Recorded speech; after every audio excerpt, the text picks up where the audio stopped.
It's that time of year again. Time to review your campaigns from this year and decide what you're entering into the 2021 U.S. Search Awards.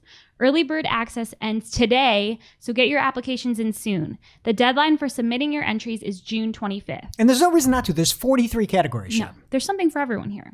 The U.S. Search Awards celebrate outstanding search across America. That includes paid and organic campaigns, campaigns for specific industries, software awards, and awards for agencies and consultants. Have you guys heard about this judging process? It is so intense. It's no joke. I heard. It will not be like a Steve Harvey type incident with this at all. No. The judges meet separately. They pre-score everything. Then they come out with the short list. Then they come together to make the final decision for who the winner is. And it's like 12 angry men in there. Yeah. They're just fighting for the winners. The point is, if you win, it's a big deal. This is great recognition for you and your agency, and there are awards for in-house teams too. So head over to ussearchawards.com to apply today before early bird pricing ends. And the awards are real too. I've held them. They're hefty. You'll love them. Sign up. On this week's episode of Marketing O'Clock, new reporting features and customization are in the GA forecast. Google Search Console and Google Analytics are a more iconic duo than noodles and pre-chicken. Dust off those Google Plus accounts because authorship is back. Also, do you know how a fantasy author goes down a hill? How? Walking. JK Rowling. All on today's show. Marketing O'Clock is your weekly dose of digital marketing news, a proud part of the Search Engine Journal Podcast Network. We record every week from the Cypress North Studios, located in beautiful Buffalo, New York. Tune in to our critically acclaimed Famous Friday news show for insights, updates, rants, and much more as we cover the full gamut of digital marketing for you. If you want to follow along, just check out our show notes or head over to marketingoclock.com for all of the links from today's articles. And please subscribe so you don't miss a single episode. Hey there, I'm your host, Christine Zernheld. AKA Shep. I'm Jess Budd. And I'm Greg Finn. And it is officially Marketing O'Clock. Here on June 18th, 2021. Remember, you can catch our Famous Friday news show on youtube.marketingoclock.com or your favorite podcast player each and every Friday morning. All your digital marketing news from the week. Powered by the digital marketing community. And if you want to join the conversation, just hit us up. We are at Marketing O'Clock everywhere. And don't forget, you can join our Discord community at community.marketingoclock.com. Hello, everybody. Thank you for joining us for another exciting show. We are blessed to be joined by the one and only Jessica L. Budd once again. Hello. Jess, what do you have going on? So, as you know, since I wasn't here last week, I was on vacation, and like a real vacation, right? So we didn't go on one last year, and my son is 20 months. So we took him on his first ever vacation, which was really awesome. But the first night of his first ever vacation, he woke up at 2 a.m. and we were sleeping in the same room, right? We're in a hotel, and he just wakes up and goes, "Hi, Daddy," and started throwing up. Oh, that's nice. Yeah, he got the stomach flu. He had a really high temp, and it was a crazy thing. We thought we were going to have to come home. We didn't. We got through that. We moved on. Then later in the vacation, my husband dropped his phone, cracked the screen, and then it was raining for 3 days at the beach. But none of that matters because A, my son got to see the ocean and learned a bunch of new words, and it was actually really cool. But B, he got to participate in his first time of a really important Budd family tradition. What? So every time we go... Oh, let me guess. Go to a brewery. We did that. Listen to a weird song on Thanksgiving. Close. Go to 2 breweries. Oh, we went to 6, baby. With the baby in tow every time. But no, it's song related, Shep. You were close. Every time we drive through Pennsylvania, you almost always go through a tunnel. And on the turnpike. Yeah, on the turnpike. Well. Yes. So if you want to join in our tradition, all you have to do as you're approaching the tunnel is queue up that Sound of Silence song, but the cover by Disturbed. And you listen to it as you drive through the tunnel. It's a Budd family tradition, so play along next time. First of all, you don't get service in there. Second of all, no thank you. Greg, what do you have going on? Well, speaking of trips, I've got an upcoming trip, which I'm sure to have some good stories from when I'm back. This week, my wife has scheduled 1-night tent camping. Wow. I can't think of anything more insane than 2-night tent camping. 1 night. No, what, 2 nights is fine. Set up at least you can for 1 night? You just get there, you put it up, you fall asleep, and you take it right down. Who cares? I don't want to go. Well, that's what I've got. Yeah, 2 nights would be worse. What about you, full-time producer Caleb? What do you have going on? Well, I know that after I leave today, I'm going to my friend's house to help him get a rabbit out of his basement. Ooh. Yeah, so... What? Yeah, so where I live, there's like a lot of rabbits running around. Okay. And they're just everywhere. So we were moving stuff out of his house. So we had the doors open and everything, like from the basement to the outside. And a rabbit ran in, and he didn't realize it until he went down there and saw something moving. And he was like, oh, that's a rabbit. So we got to figure out what we're going to do. If we're going to tie it, carry it to a fishing pole and lure it out like in the cartoons. I don't know about I don't that think that plan. works. Are you sure? Yeah. We're Elmer Fudd. If it was if it was Jess's house, she would just leave the rabbit there. I would keep it. He probably left the door to the basement open a hair. Yeah, when are you hopping on over? Oh my God. Okay. Well, I have kind of a big week going on. Anyone who's been following this saga of my broken computer that I didn't break, I finally got a new one. It was the rabbit. If you're watching on YouTube, you can see this beautiful rose gold device I have here. It's pink. It's so beautiful. And Greg has a matching one. We're both rose gold girlies. Nobody told me mine's black. And Caleb, we need to put up the damage that Shep inflicted on her computer. The shell was broken off. The aux port fell off. It's probably in your friend's basement. It's crazy. Yeah, it's really sad. I'm going to take great care of this one. And in other technology news, I'm really working on my mic skills this week. I'm like new to the middle and I wasn't good at mics already. So I'm trying to like work on this. So everyone bear with me and Greg's going to call me out when I'm bad at it. It's like a new workout plan. Yeah. Oh, I'm yeah, getting work that whiplash. neck. Good core. It works your core. Yeah. So thanks for bearing with me. Core of your neck. And don't forget, you guys, we have new episodes of the Agency Scoop dropping every month with our CGO at Cypress North, Jill Fetcher. This month, she's sitting down with me and Jess. The episode is dropping early next week. We're talking about being working moms and our little bebés, and it veers off a lot of work conversation, but it's a great working mom talk, so don't miss it. And getting into the news this week, big news from Google Search Central blog. You can read a couple of fluffy opening paragraphs or Control F for We Are to learn that they are introducing a new experience called Search Console Insights, which joins data from both Search Console and Google Analytics with a goal of making it easy to understand your content's performance.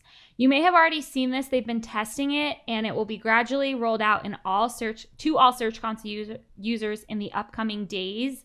Owners can access Search Console Insights via the new link at the top of the overview page. It will also soon be accessible from the Google iOS app, and Android support is coming soon. Another way to access it is by searching Google for a query that your site ranks for. This will return a Google-powered result at the top of the page titled Search Performance for this query. I always forget about that, and I just randomly stumble upon it when I'm doing weird keyword research, and I think it's so cool that they do that. And the example that they have in the notes here is perfect for Greg because this person is looking for ramen recipes and you just love gourmet ramen. No, I like regular 18-cent ramen. Oh, I thought you liked the really fancy kind. You were making it at lunch. You open the package, you put it in water. Those ramen restaurants. I mean, you can make regular ramen fancy pretty easily. Drop an egg in there, some soy sauce. Greg's not doing any of that at lunch. You've seen this? I put in pita chips and pretzels. Whatever Pretzels. crunches around. Yeah, whatever And I can ramen? find. It's a delicacy. You have only yet to begin to experience my lunches. I actually spent my whole life calling it oodles of noodles, until I went to college. That's a brand, right? Oh, it is? That's the one in the cup? Maybe Everyone I'm wrong. acted like I was crazy. I always called ramen noodles oodles of noodles. And they were like, what are you talking about, you psycho? Maybe I'm wrong. Maybe I hope you're right, Jess. I think I'm right. They're not the same, but it's a thing I've heard. It is possible to utilize Search Console Insights without Google Analytics, but linking them will give you much more data, so highly recommended.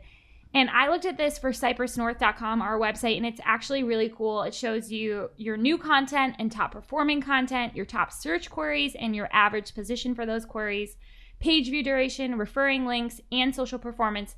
This is a really nice high-level view of your site, and I think it'll be really great for auditing, a good jumping-off point if you're starting one. It's launching right now only with support for universal analytics properties, but Google Analytics 4 is coming, they say. I don't know why they wouldn't just launch it with GA4 and get people to use their new product, but after they've been pushing it on us since it launched, but that's great. Check it out, people. What else, Jess? Yeah, and there are some cool new things coming to GA4, even though that's not one of them. So maybe we should say GA more, as in more features. Greg is rolling his eyes for those of you just listening and not watching. So what's coming? A new left-hand navigation experience, which is broken out into 4 what they're calling workspaces. Each is designed to give you more appropriate reporting for a specific use case, like advertising, for example. And the advertising workspace so far, anyway, includes what Google is calling a advertising snapshot. So basically just a dashboard of channel-based reporting, conversion volume comparisons, multi-channel paths, things like that. And from the looks of it, there's really not much digging you can do yet. So best to stick to universal GA for that for now, but I'm sure more features will come because obviously, like Shep said, they're really pushing GA4 and trying to grow it, as we see here. They will also be expanding conversion modeling across certain reports, and that's in quotes because we don't know which reports those are yet, to help fill in the gaps from users that haven't consented to cookie tracking. And I think that's a nice option, but I hope that it is in fact an option. I'd like to be able to look at actually only real data too, even if there's not as big of a data set as I'd like. I don't know what you guys think about that, but I like the modeling, but I want to be able to opt into it or opt out. Yeah, I always want the choice. Thank you. Me too.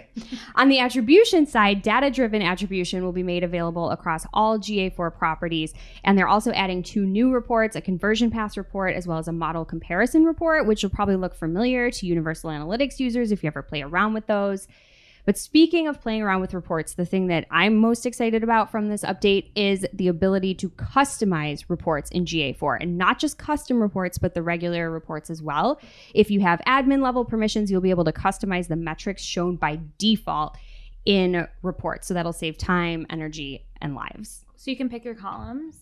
You can pick the metrics that are shown. Yeah.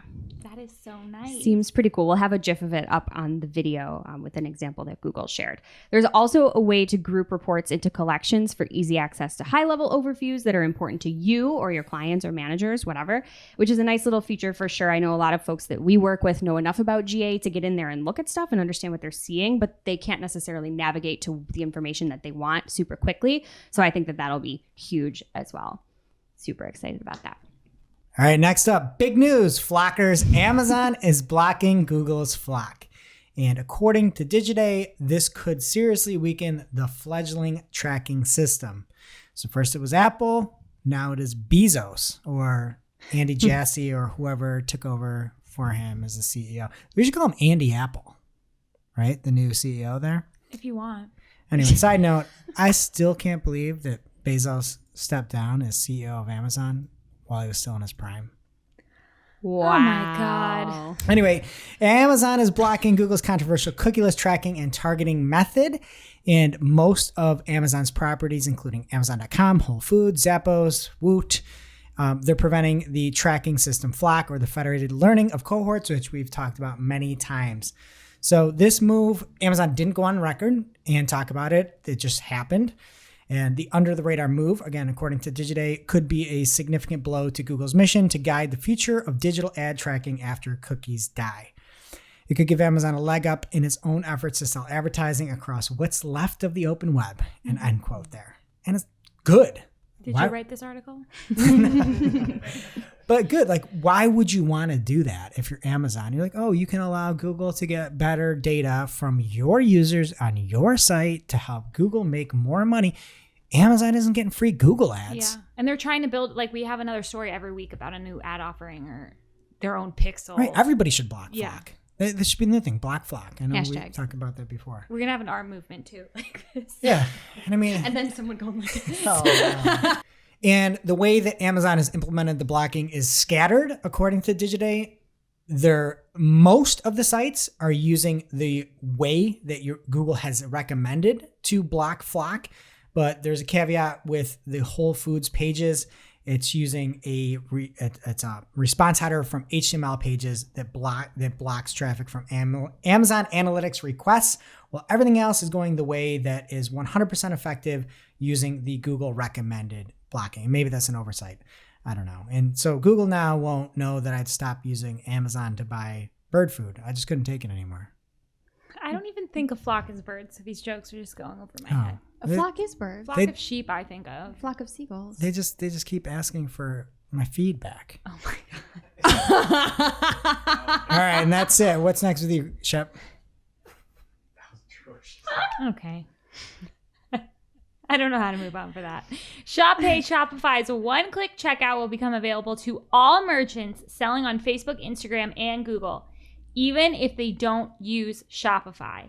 This is big news. According to Shopify, of course it's according to Shopify, but they say Shop Pay is the highest converting checkout on the interwebs. Shopify says, according to studies, cart abandonment averages 70%, with nearly 20% occurring because of a complicated checkout process. That 80% is me putting stuff in my cart that I'll never buy, but I hope this helps the retailers nonetheless get less cart You abandonment. put stuff in your cart that you're not going to buy? Yeah, Oh, I do. save it to, all the time. I have millions of dollars worth of things that will never be purchased in carts. And all Wow. these dumb websites, they make you sign up for an account to create like a board where you're going to save your things, but not to create a cart. So I'm always putting things in my cart. Man, I like sweat before I add something to cart. Like it feels so final to Oh me. no, I want to save it all. That's what you do at ASOS. It has like, thousands and thousands of products. You just scroll, add stuff to your cart, and then at the end you delete like everything but one item. And then you don't get free shipping, and then you just go to bed. Yeah, and the big thing here from a marketing perspective is that if you're doing e-com, again, traditionally, well, I guess now there's a few other options out there. But you think WooCommerce, if you're doing it yourself, is probably the number one software out there. And then Shopify is now beyond the Shopify environment, which is pretty crazy. So Big deal. definitely worth checking out. So more people are going to be signing up for Shop Pay probably if they can use it everywhere. So why wouldn't you want to be on that platform? All right, next up, is that the intro music for AJ Khan and Mark Traphagen? Because authorship is back, kind of. And this is an article from Barry Schwartz over at Search Engine Land. Google has started a test showing an article carousel beneath the knowledge panels for some authors and journalist searches. Now, the cool thing is you could do a search. Let's say you go over to Search Engine Journal, where we're part of the proud SEJ network, and do a search for Christine Zernheld, aka Shep. You may find her showing up, but you will only get her articles on Search Engine Journal now, or at least in the examples we've seen in the wild. And that's where it really differentiates between what we knew as authorship, where you were the entity, not the publisher, in this case, Search Engine Journal. So it's very much different. It seems like it's just categorizing by author. And so Barry went on to say that they're doing this to help people. Well, a Google employee said they're doing this to help people learn more about an individual journalist or author by more prominently highlighting their recent work. So I don't hate this, but I don't like this. I guess this is fine. It's they gave up on authorship because they couldn't figure it out, and it was a whole disaster and a mess, and everybody started to game it. And I think that's the big issue that nobody's been able to figure out. Google can't figure it out, clearly, is the ability to have portable authoritativeness for your name, not for the entity you're currently writing at. And I think Josh Constantine of TechCrunch just put a tweet out about that. Maybe we'll find it, throw it on the YouTube channel, about the fact that you need to build your own audience. And in this case, it is not real authorship. So remember, it's just now segmenting a site by author. That make sense? Yeah. What are your thoughts on this? I think if you're writing for another publication before, you would want people to be able to find those articles. So I just think it's a bummer for But it's just not the tied authors. to an individual entity. It is a individual site, at least the examples we've seen, that then tie to a person. And that's where Google Plus was a big thing with the whole authorship, and Yeah. everybody was, It's head over better for heels. the publishers and worse for the writers. Now it's time for this week's Take of the Week. This is a #fire digital marketing take with extra spice served up for you. We simply deliver the take for your consumption. We give no opinions. We don't influence. You make the call. And this week's take of the week comes from Eric Hayeken. Hayken? Heiken on Twitter. And Eric got a notification from Google Ads saying, your campaign's impressions decreased. Find out why your blank campaign's impressions decreased significantly by 66% June 8th compared to June 7th. And Eric says, and I'm going to change it a little bit here. He says, yeah, I paused the campaign, you donkey. Wow. What did the donkeys do to Eric? I don't know. I'm a donkey. Paused fan. his campaigns, lowered his impressions. It was very Gordon Ramsay-esque. And now it's time for this week's ICYMI. This is something you just might not have seen. Maybe something you overlooked. But you shouldn't have. ICYMI people, straight from our Discord community, community.marketingoclock.com. We have a submission from Greg of the Year, PPC Greg. He says, this is a Ask the Product Lead presentation on OptiScore. Breaks down match type in a few ways I hadn't seen before. I just wish people would stop calling it OptiScore. Like, stop normalizing it. It's optimization score, and it's not a good thing usually. Don't try to make it fun. And it's not PPC Greg's fault. He's just saying the title. Okay.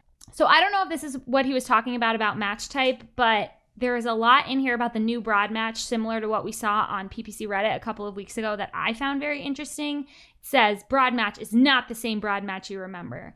And then it talks about how it's able to leverage unique signals not available in other match types. So it says broad match is, in addition to just your keywords, it can leverage your landing pages, other keywords in your ad groups, predicted performance, and user location when looking at signals for how to match your keywords. Honestly, between this and the PPC Reddit, I'm kind of ready for a test. I don't know why they're not like making a bigger deal about this than they are, and then like having Ginny put it out there. Like, I didn't really know there was a new broad match until PPC Reddit, but I am kind of interested in testing it. What about you guys? I'm interested in testing everything, but I would just say test. Low budget. Pay attention. Yeah. I mean, I just want them to put their money where their mouth. Well, my money. I don't have a problem with smart bidding. Obviously, that's fine. Good. And the fact that it now takes user location into it, whatever. The biggest issue, and I'm going to sound like a broken record player, is that you can't see the terms. Mm-hmm. Yeah. And the biggest issue is that you can't see the terms. And that is the number one hindrance to broad match.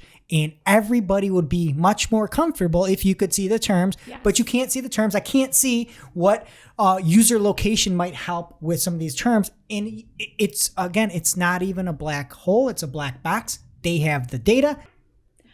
I completely agree, and that's why I want to test it now before we lose the search terms and analytics, because at least we have them there now. I know, okay. But it wasn't even the user location.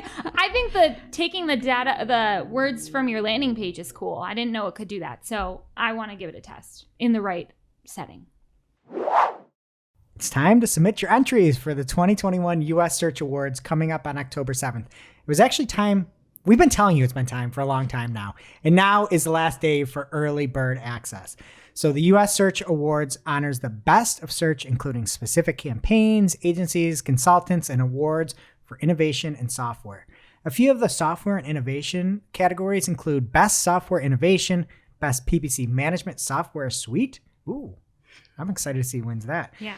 The Best SEO Software Suite, the Best Search Software Tool, and you know that we love cool tools here. So we can't wait to see who wins all these prestigious awards. So get your entries in ASAP before early bird pricing ends today. And even if you hear this a day or two after, it's still worth it. So see what you can apply for, and we will see you at the US Search Awards on October 7th, ussearchawards.com. I'll be in a gown even if it's virtual. Me too. Now it's time for this week's lightning round. Pew, pew. At this point in the show, we split up our content into 3 parts: paid, organic, and social. And first up in the paid universe this week from Akvila DeFazio.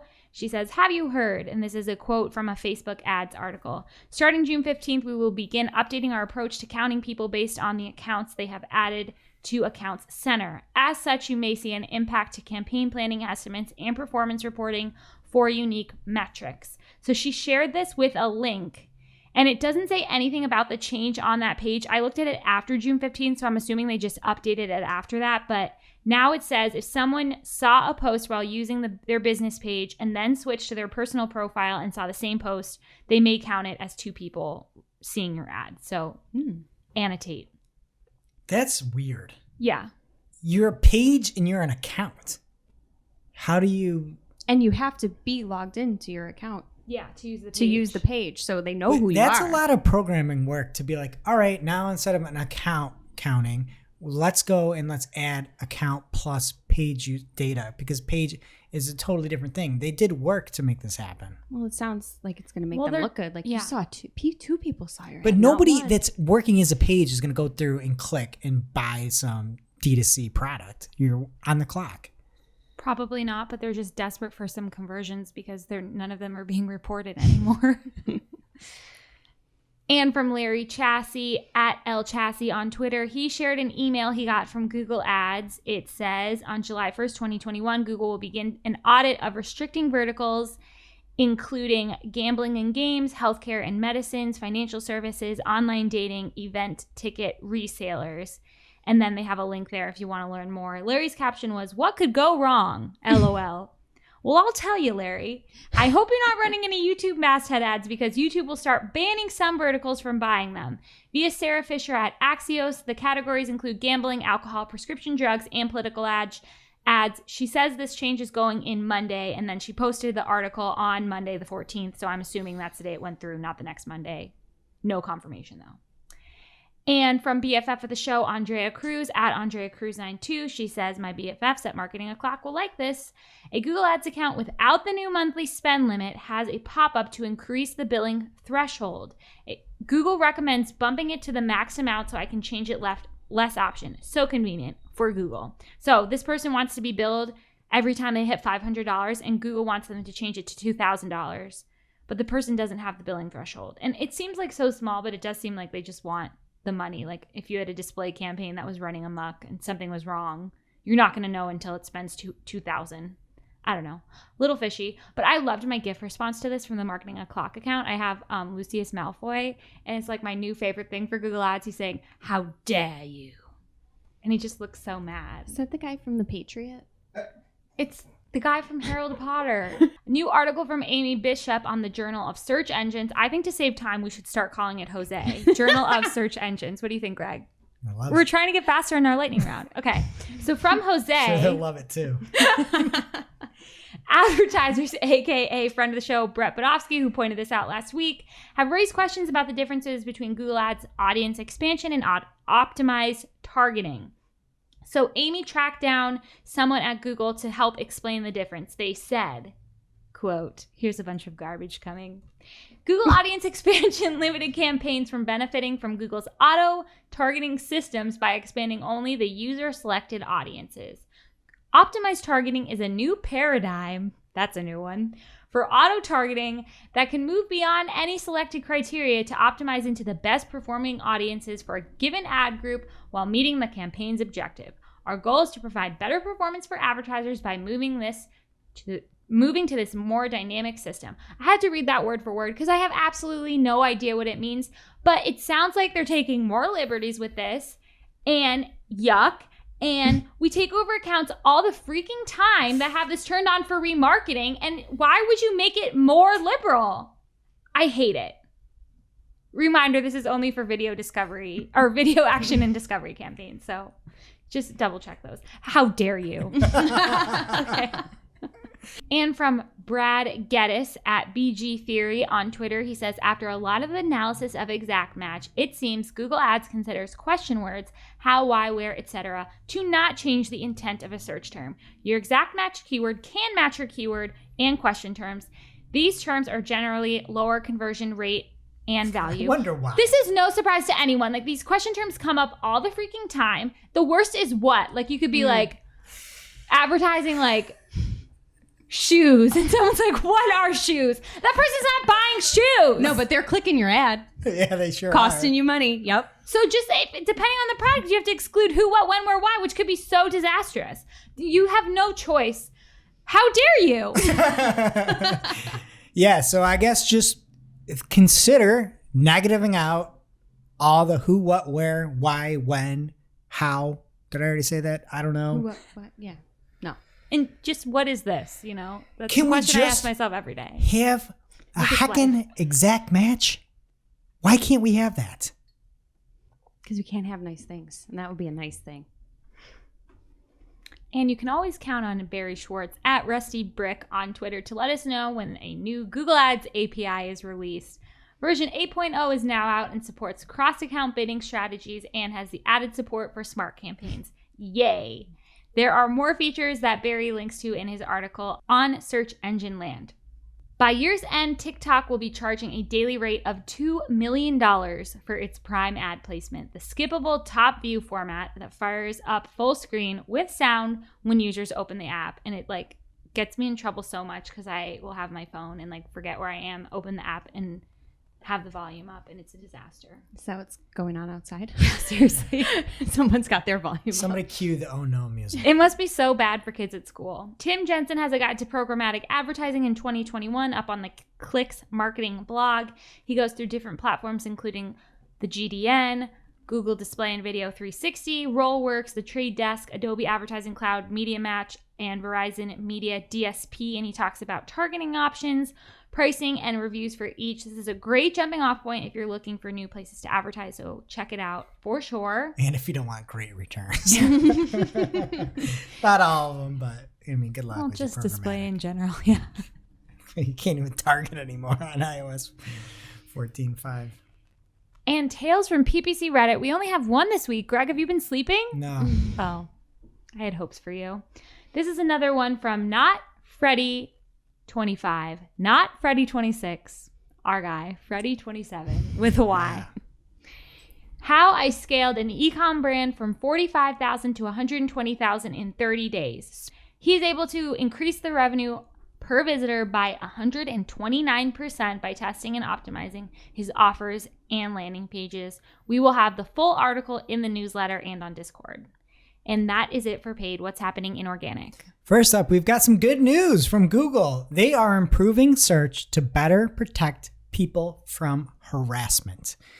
And there are many sites out there that are problems and that can have repeated harassment. So they are implementing an improvement to their previous approach to further protect known victims. In the past, you could request a takedown, and now when you do request a removal from one site with predatory practices, they will automatically apply ranking protections to help prevent content from other similar low-quality sites from appearing in search results for people's names. A takedown sounds like the bully, go take him down. Well, Google's going to take them down and take them out of the SERPs. And I don't want to name any names here, but sites like Ripoff Report or any of the mugshot removal sites are the worst. They put your content up. In order to take it down, you have to pay. And so they're, again, to see all these sites being ripped off of the SERPs makes me happy. All right, next up from Lily Ray from AmCiv Digital. She's got the top 50 winning domains, and I'm going to run through the top 5. And of course, this is from the June Core Update 2021. Wikipedia number 1, Amazon number 2. Not for long, probably. They'll probably get them in the July update with that Flock news. Cambridge.org, Lifewire.com, and Dictionary. And the biggest losers were TripAdvisor, Wiktionary, Quora, TechRadar, and YouTube. And again, maybe they'll fix that YouTube in the July update. Maybe it's just no hey, way. Yeah, it's like a hezzy hey, and then they go the other way in July. All right, next up, keeping it here with core updates. The June 2021 core update rollout is complete as of June 12th, 2021, according to Danny Sullivan on his @SearchLiaison Twitter handle. All right, if you've got any thoughts on the updates, got any takes? Well, there's never been a better time to express those takes as the Google Search Central Virtual Unconference is right around the corner. And it is the event where you are required to participate and fire off those takes. From the Google site, they say, what is the Search Central Virtual Unconference? Because we want you to actively participate in the event. This is not a typical Search Central conference or online conference. And you have to participate. You have to say what you're going to talk about here. So, hey, if you got thoughts, Yeah, I bring guess 'em. they don't want me there. No, and that is on the 21st of June, I believe. Probably should know that, right? But yeah, it's the 21st of June at 3 p.m. UTC on the ones and twos.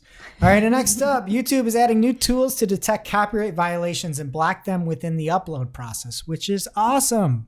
So if you, I'm going to go into one of the cool things where once you have a new element in the copyright claim process and saying, oh, that's my info. That's my song about Shep, and I don't want other people to take that. They don't want it. You could say, I want to prevent copies of these videos from appearing on YouTube going forward. And if you do that with your copyright claim process, anybody else uploading that audio will be blocked before it even hits YouTube, which is awesome. That's so nice. love to see that. Next up from Dina Shuravasan. She was reading this morning. She started on Google and noticed something.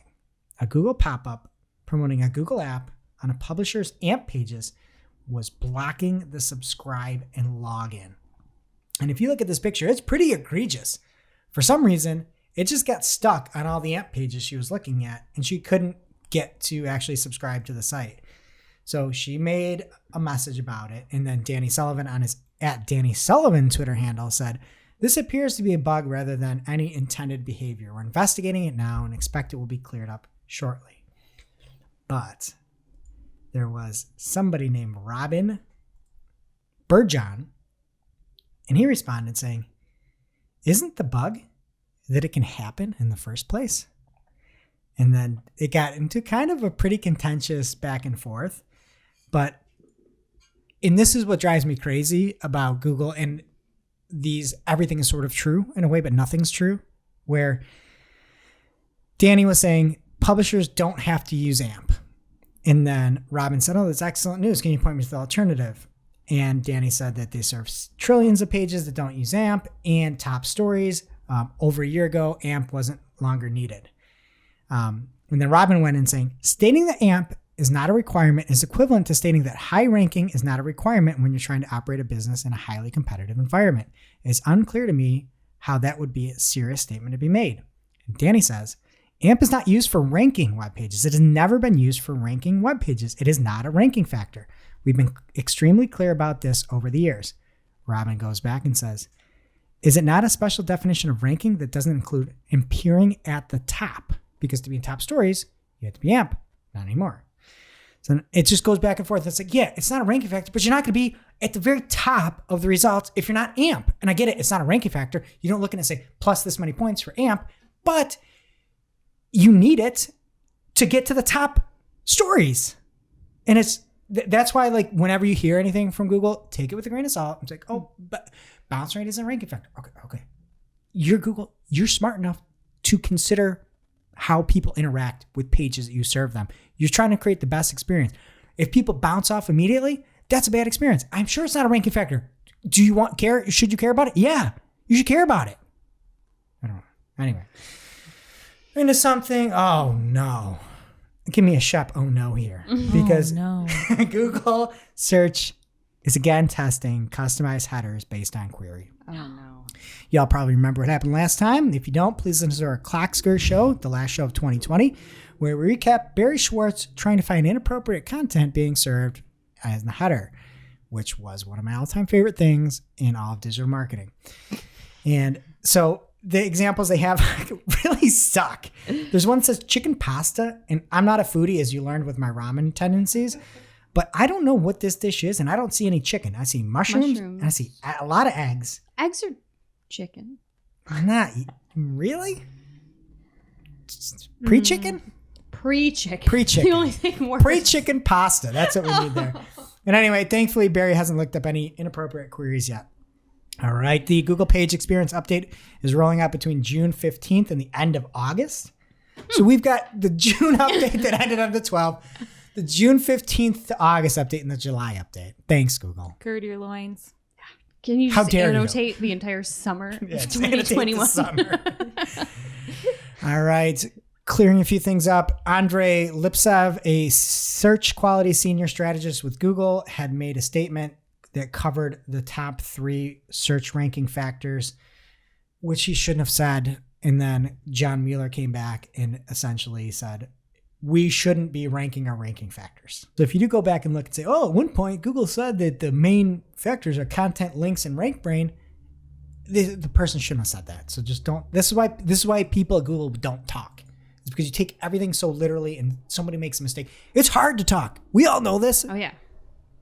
Caleb knows it. He's editing everything today. Next up from Simo Hava, there's a new feature in Google Tag Manager. New containers are seeded with an initial empty published version to prevent 404 errors in the client and to enable preview mode. So that's great. We've got a lot from Glenn Gabe this week. At Glenn Gabe on Twitter. First up, he's got an awesome example that he put out on June 11th about how rich snippets can be impacted by broad core updates. One of his clients jumped from what it looks like to my bad eyes is that it had 2.0 impressions and it jumped to 2.92 million impressions, 323,000 clicks when the core update hit. So check it out. And then next up, Glenn covers the T in EAT, he says. And this is a survey of 12,000 adults in the U.S. To determine a story's trustworthiness. Half the U.S. adults consider the outlet an important factor. 27% cite the sources quoted, 30% blah, blah, blah. But basically, your outlet matters, and there's a good study that shows what all people of all political affiliations care about most, and it's really the organization. From across the pond, Google's agreeing to not favor its own products or access user personal data in commitments with the UK regulator on Flock.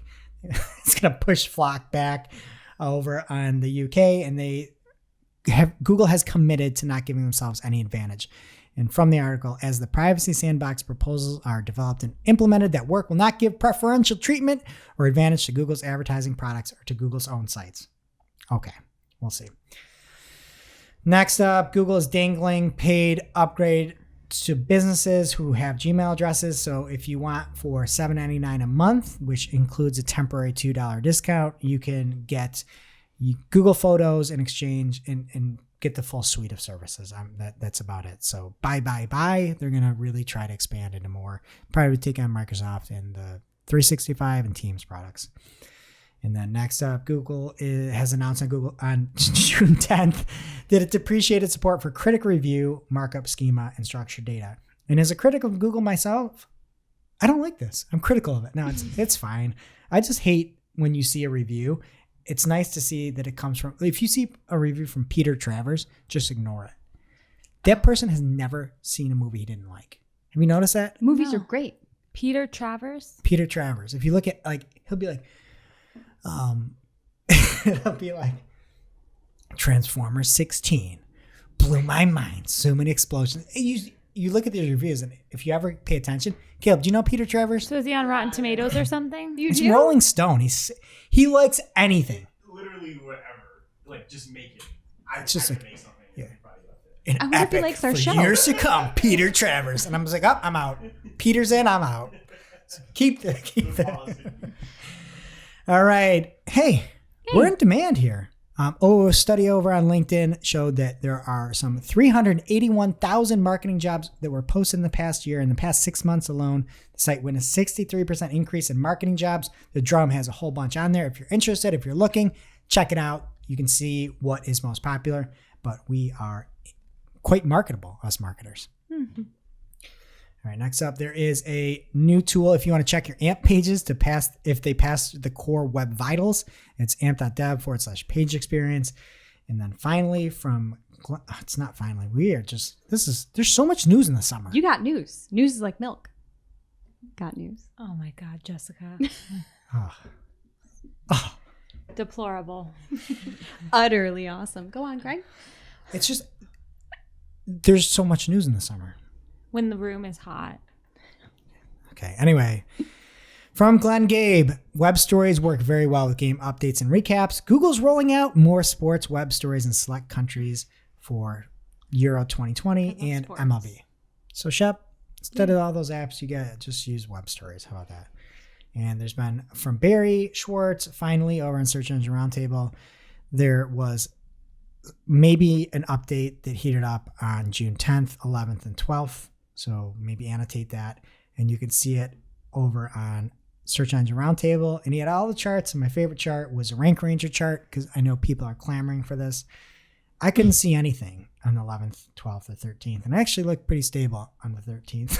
And there was no activity, but only Barry. I have an untrained eye, so thank you. And lastly, podcasts aren't dead, folks.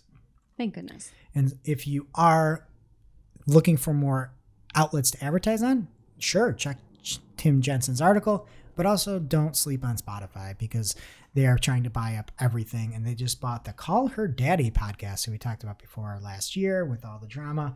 And they paid Alex Cooper $60 million to be exclusive to Spotify for a 3-year period. So, hey, they can come knocking on our door. Yeah, too. call us, Spotify. Yeah. Yeah. Call us daddy. Okay. Joe Rogan, call it daddy. Marketing. It's Father's Day. Big three. Oh, happy Father's Day, dads out there. What's happening, social bud? All right, first up in social this week, new money-making tools are coming for creators on Instagram. Announced during the platform's inaugural Creator Week were several new features in the works, including a native affiliate tool, merch storefronts on profiles, and a rewards program. Greg, you're going to love this. It involves stars and badges, depending on whether you're on Facebook or Instagram, for creators reaching certain milestones. Get excited for virtual gifts, everyone. Moving on to Instagram's parent company, Facebook, the Smart Crop feature that the platform has been testing for video is now available for use in Creator Studio. And if you're not familiar, the feature utilizes machine learning in order to identify areas of most interest within your video content and then provides auto edits based on these calculations. That's a quote. Hey, we should, Caleb, can you auto edit this podcast? We need it today. Just crop us out. 8-hour editing time. Yeah, it sounds terrifying, right, if you think about it. But the good news is you can preview before publishing and go back to your original if you don't like what Smart Cropping has done. So that's good. In other machines can do scary things news, Facebook is apparently also working on an AI system called Text Style Brush, one word with some capitalizations like a hashtag in there, that, quote, replaces text in images of both handwriting and scenes in one shot using a single example word, end quote.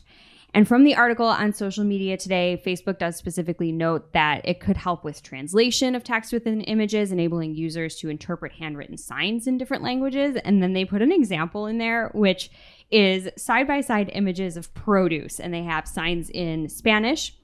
And then Facebook's tool did the work to translate it into English. And I can see how this would be useful. But in this scenario specifically, if you need the signs to know what it is, the produce that you're buying, some unlucky fool is going to make lemonade out of an eggplant because it's in the wrong section. Like, use your eyes. Not ideal. Bad example. Cool tool, but bad example. Speaking of lemons, something super sour to look out for from Tim Jensen at Timothy J. Jensen on Twitter. He says, discovered a new level of sketchiness on Facebook. Client's page received a message that they were suspended. Turns out someone created a profile using the name Ad Violation and the official Facebook logo, and they're spamming pages trying to get people to, quote, verify accounts. That's hilarious. Yeah, it's next level, so just look out for that. Do you see he reported them? Oh, yes, he does say. And Facebook said it didn't breach policy. That does not breach policy? No. How? Talk to Facebook. Maybe it's a real person. Ad violation. And they just love Facebook so much they made it their face. Unreal. All right. Next up. Adbert. Adbert? Like Robert. Adbert. Oh, his first name is Adbert. Ad for short. Mm-hmm. Adbert violation. I feel Addery. sad for that person. Don't feel sad. They're not real. Attica. Attica. These aren't real names. Attica's a prison, right? Local? And it's with T's. Whatever, guys. That's not the point. The point is be on the lookout for spam. Next up, from Matt Southern over at Jose. Is that what we're saying? Mm-hmm. The Journal of Search Engines? Search Engine Journal. Search Engine Journal. Matt Southern over there. Twitter will soon be empowering users to grow their email list with a subscribe button right on their Twitter profiles. Review, which is the newsletter service that Twitter acquired earlier this year, said that they want to give writers tools to turn their growing engaged Twitter audience into newsletter subscribers. So this will be available for review newsletters soon. Stay tuned if you have one. We're long, but what are you going to do on Twitter? You can now super follow people. Mm-hmm. You can tip people. You can follow people. You can buy Twitter Blue. There's so much happening You can subscribe. now. Subscribe. to newsletters. It's a whole thing. Yeah. It's that you can also tweet, I hear. You can't edit your tweets. It's the whole thing. Hey, how's your verification going? Oh, I didn't try again. I'm too embarrassed. Oh, it actually came through. Did you see it? I just feel like they're like, get the verification request, and they're like, No, it worked. Did you see? No, what's your joke? Oh, it didn't work. That's mean. And if people are being mean to you, Twitter is working on new controls over who can @mention you in their tweets. If you are in need of this, first of all, sorry. But second of all, head over to our newsletter or Discord for the link. There's a bunch of ways that they're working on that can help you disassociate yourself from garbage. Don't at me, bro.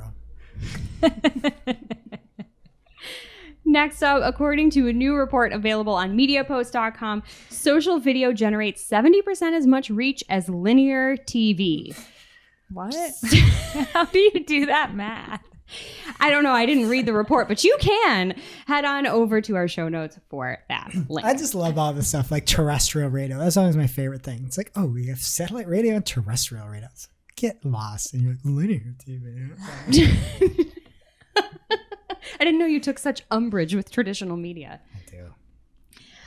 All right. Well, you may be interested to know that Pinterest has launched a new virtual test drive experience with Volkswagen, which is just in time for people to start going back to doing things IRL again.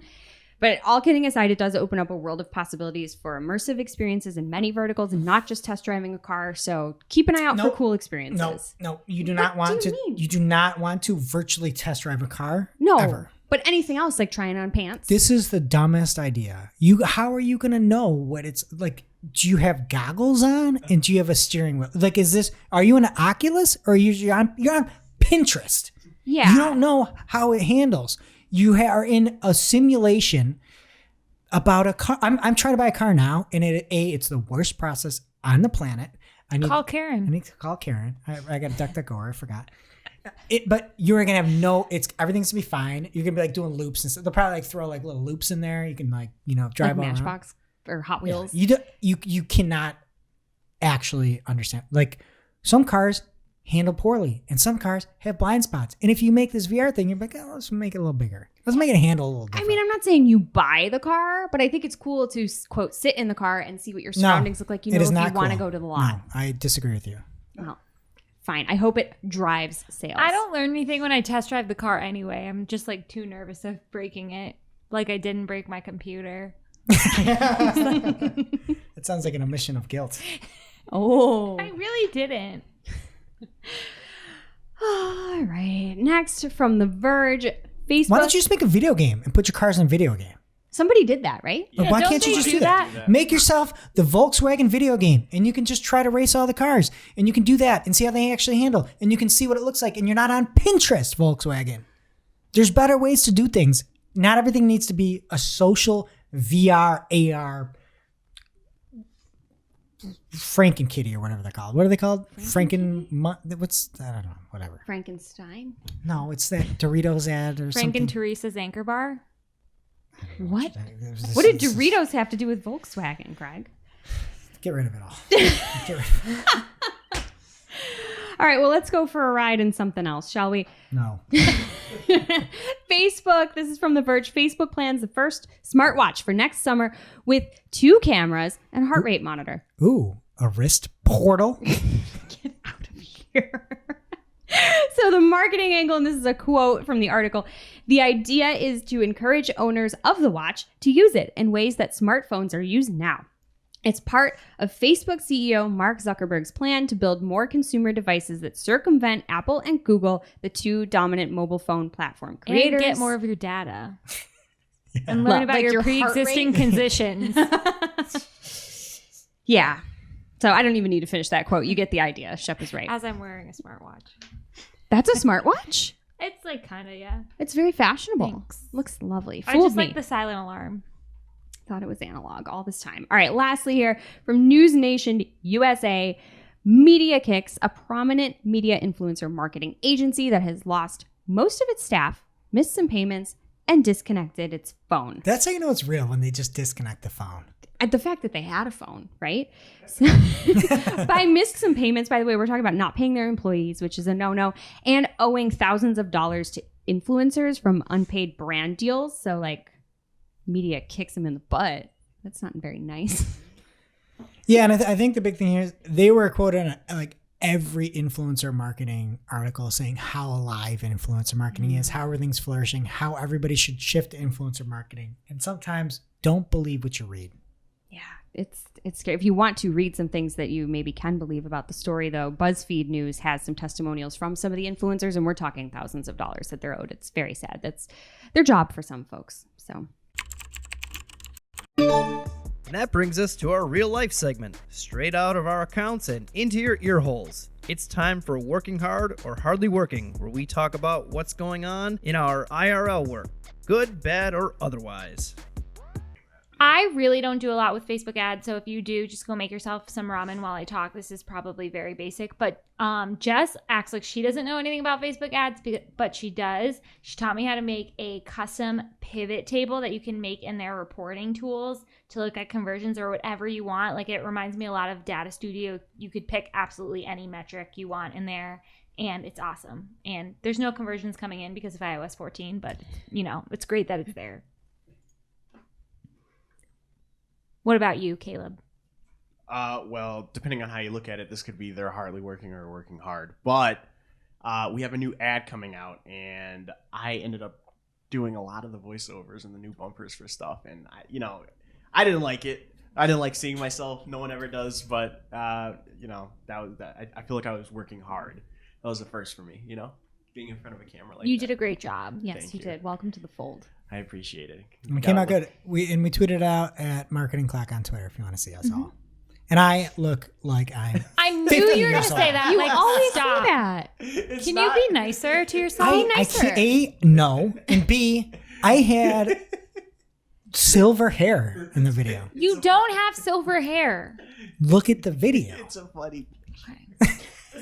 Caleb's agreeing with you silently. With me? Yeah.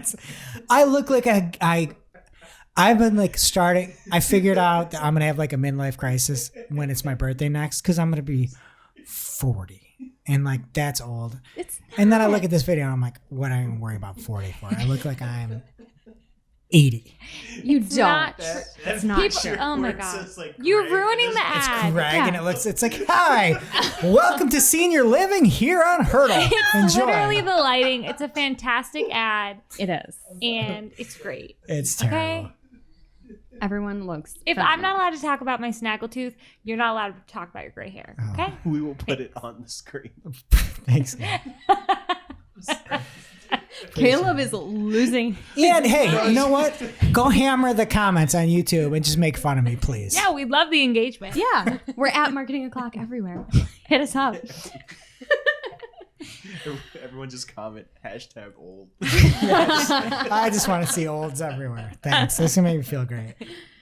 I have something that might make you feel great, Greg. I have working hard this week, and it's like a quick, easy thing. If you didn't know that there are user settings in Google Analytics, yeah, What? I know. Check them out. My favorite one that I just discovered is a default date range. So every time I open Google Analytics, it's like the last 7 days. I'm like, I want to see more than that. And I've just been adjusting it myself. You could change that to 30. The default date range is in your user settings. If you share a user account, though, like we do here at Cypress North, our agency account, just let people know you're changing things. But cool feature. The devil works hard, but Jess Bud works harder. He's my buddy.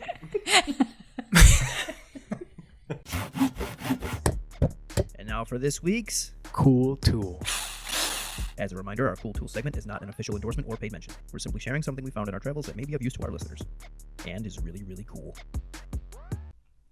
This week's cool tool is Backlink Analytics from SEMrush, aka SEMrush. Y'all heard of it? Yes. Yes. They have completely rebuilt their backlinks tool with two goals in mind, being the fastest at reporting new links and holding the largest database of known links. They're claiming it really is the fastest backlink discovery tool ever. You can read their post for more details on why and how, but we are talking discovery and reporting of new links in under an hour, which is cool. So if you're already using SEMrush, go play. And if you're not and want to test this out, they are offering free access to Backlink Analytics for a limited time. So go grab the link in our newsletter and or Discord and check it out.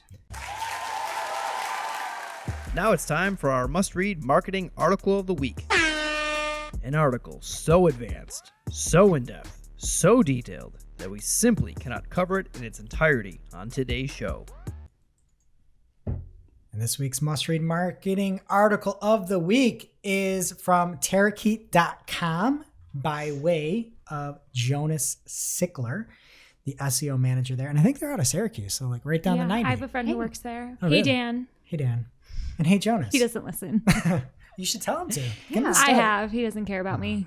No, tell him we're talking about him. Tell him to watch the YouTube ad and look for Greg. He's No. a cute baby. Hey, Shay. Hashtag old. Anyway, he's got an awesome breakdown of how to come up with a content strategy. And I think it's something that even if you don't use it, some things might not relate to you, but from a client standpoint, if you were to read this, you could get it. You know what I mean? And it's like some reading material to say, what do you want to do? Here's some thoughts. Yeah, there's some absolutes in there, but overall, he's got 15 steps on how to develop it. It's just a very great, thorough article. Thank you, Jonas and Dan, and all of you for listening. Baby Shay. All right, that does it for today's show. It is now officially not Marketing O'Clock. Remember, you can catch everything from the show by signing up for our newsletter at marketingoclock.com/newsletter. And please be sure to subscribe on YouTube or your favorite podcast player so you don't miss a single episode. And we'll see you next week. Thanks for listening to Marketing O'Clock, part of the Search Engine Journal Podcast Network. If you're looking for more information on today's topics, head over to marketingoclock.com for links to all the articles that we covered. And please be sure to subscribe so that you don't miss a single episode.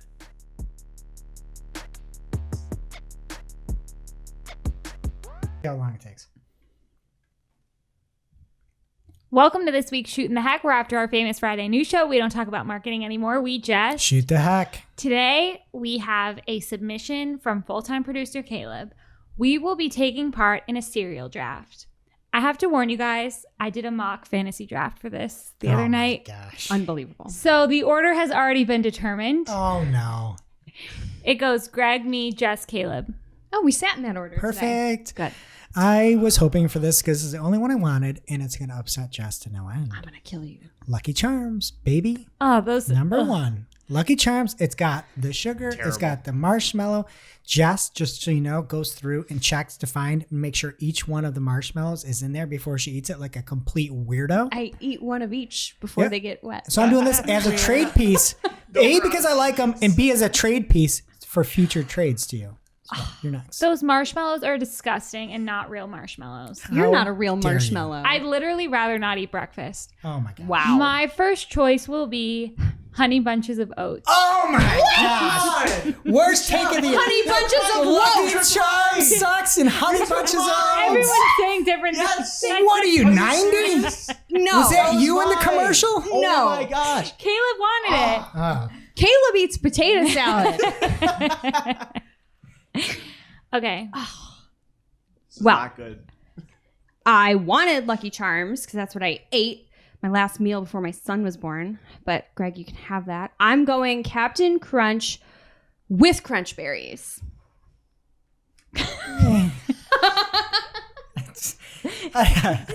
Okay. Excuse me. Still the wrong answer. Happy for you. All right. I thought everyone would be devastated, but whatever. Caleb. Oh, well, I'm gonna go for versatility. I'm gonna go for all-time classic. I'm gonna go for cornflakes. It can be baby food. It can be cereal. You can crush your chicken in it. Ooh, ooh. What about your Plain pre-chicken? cornflakes. Plain cornflakes. Plain cornflakes. You can add fruit to it. It can be. You can put know, on a vanilla bread- ice cream? Exactly. I've never thought You of can that, use but it I'm gonna as do that kitty now. litter. Like, someone check on this man. It can be a breakfast food. Okay, It can be a dinner food. You are can we make doing- it savory? You know, I don't know. Are Yeah, we doing you can use it in serpentine? Does shipping, he get a you know. redemption Yeah. choice? What's your redemption? Wait, why do I need a redemption choice? No, it's serpentine. Okay, syrup. what's- Oh my god, I thought we were The plain. That's the cereal they serve in like prisons, probably. It's literally nothing. cornflakes. I'm gonna go for Rice Krispies. Okay. Okay. Snap, crackle. I like how your goal was like, I don't want it taste. Forget it. You know Forget what? taste. Forget taste. It's not about how it tastes; it's about how you can make it taste. That's true. It's true. You have the most versatile picks. Also, Chef just completely killed my plan, so it doesn't really matter at this point. All right. Well, Greg stole from me. I'm going to steal from him. I want strawberry frosted mini wheats. Ooh. Everyone's keeping track, right? Do you have all the mini wheats, or did you just get strawberry? I picked strawberry because it's a different cereal. If it comes in a different box, it's a different flavor, Okay. right? Like Oops All Berries is not Captain Crunch with crunch berries. Know what I'm saying? Okay, it is my turn, and I will be selecting for my second pick in the draft Special K Vanilla Almond. Not What a are you bad doing? flavor, but This is It's so bad. the answer is delicious. chocolate. How do you go Delicious from- cereal. It was like my only pregnancy craving, and it's like the only cereal. It's so good. Okay. Besides Honey Bunches of Oats. So if I'm next, I need some sort of chocolate in my life here, and I already got the marshmallows. I'm gonna go with Cocoa Puffs. I think go with some Cocoa Puffs, get some chocolate. There's one I really like a little bit better than it, but I'm just gonna take it because I think it's more robust. And then I'm also gonna go for my third pick with Frosted Flakes. Okay. Better than cornflakes. And I just want you to know my husband thought you were going to take Wheaties in the first pick in the draft. Just get lost. Get outta lost. here. Okay. My next selection will be an old favorite, Special K fruit and yogurt. You're picking things that nobody would ever pick. Just so you know. Yeah. I'm I don't even- picking good things. We need a vaguely fact remember checker. these cereals in my grandma's kitchen. Yeah. 12 years ago. I'm picking You know what I mean? good cereals that I want to eat. But you're picking the wrong Special K flavors. You left out those mini chocolate bars. I don't want chocolate cereal. It's too early for chocolate. I want chocolate cereal. My next pick is chocolate peanut butter Cheerios. Ew. Oh, they're so good. They take Reese's Puff cereal and like squash it. Okay. Loud All right, truck. Caleb, 2 to you. All right, I'm going to have to go with, for the first one, America's favorite Honey Nut Cheerios. Who doesn't like them? Great pick. Great pick. Value pick. Solid. I can't believe we didn't pick it yet. Caleb's round in the corner here. What? Okay. And to make the last one the best one, you have to have like a sugary cereal. You have to. Eyeball sugar. And everyone loves Fruity Pebbles, so I have to. have Fruity Yeah, Pebbles. that's a Sorry, good one. Jess. I wanted that. It tastes like colors. Yes. You're like, what Yes. do colors taste like? Yeah. And you're like, That's the that. best milk flavorer. Yes. Or For the Cocoa after Krispies. milk. Cocoa Krispies are pretty good too with the milk. I like the fruit. All Okay. right. Well, I can't have Fruity Pebbles, so I want the next best thing, Fruit Loops. Ooh, good pick. Okay, and for my final pick in the draft, I will be selecting Honey Bunches of Oats, just the bunches. You lose. That's This is a bad show trap. I'm picking what I like. All right, and for mine, I need it more well-rounded because I'm competing against Caleb here for the title of this one. Are you kidding? Yeah. Yeah, oh yeah. And so I don't have any cinnamon. So you would think I might go Cinnamon Toast Crunch, but I'm gonna go the opposite. I'm gonna go Cinnamon Chex, which is delicious. Cinnamon Chex. Checks are really good. Yeah, There's some good and checks. that beat out Captain Crunch Oops All Berries. If you remember that from the 90s, there was a commercial. He hit a lever wrong. All the berries came through. We So, remember that. Okay. Okay, so everyone say your picks, and then obviously I won. So All right. So I picked first, and I got Lucky Charms, Cocoa Puffs, Frosted Flakes, and Cinnamon Chex. okay, and in my all-star bracket, I have Honey Bunches of Oats, Special K Vanilla Almond, Special K Fruit and Yogurt, and Honey Bunches of Oats, just the bunches. You're a psychopath. You're a serial killer. By fantasy draft work, I got all my choices. You didn't plan this. No one was going to pick those. There's like Golden Grams and stuff you could have picked. Like real Those are food. decent.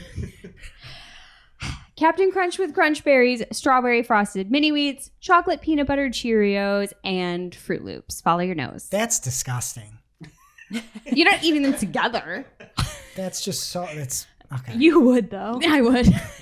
I think I had cornflakes, Rice Krispies, Honey Nut Cheerios, and Fruity Pebbles. Okay. And Caleb wins because you didn't say straight up about any of your choices this time. And we'll see you next week. The U.S. Search Awards are open for entry. 2021 will be their 9th year celebrating outstanding search across America. Get your submissions in now because early bird access ends on June 18th. And you want to get that worm. The awards are judged by a team of international industry-leading search experts who follow a rigorous, ethical, and transparent two-step judging process. Enter your best work in the 43 categories, including SEO, PPC, digital marketing, and content marketing by June 25th. Winners will be announced at the U.S. Search Awards ceremony on October 7th. The U.S. Search Awards are brought to you by Don't Panic Events and We Are Search, both award experts who deliver search recognition around the world. So get in on this, people. Do it now.